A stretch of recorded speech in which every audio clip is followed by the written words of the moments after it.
చిన్నప్పటి నుండి ఇప్పటి వరకు ఊర్లో జరిగే జాతర అంటే చాలు ముందుగా గుర్తుకొచ్చేది చెరుకు గడలే. దేవుడికి నైవేద్యంగా మాత్రమే కాకుండా అలంకరణలో కూడా ఉపయోగిస్తారు.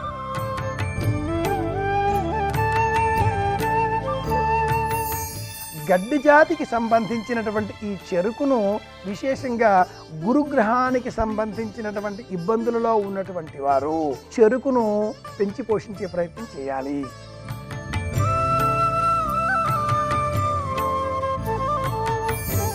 ఇక్షురసో గుణై శీతో మధురో బలవర్ధన అంటూ ఆయుర్వేదం చెరుకు రసం తాలూకు ఆ చల్లటి గుణాన్ని, అలాగే తీపి స్వభావాన్ని, అలాగే దీని బలవర్ధక లక్షణాన్ని, వీటన్నిటి గురించి చెప్పింది.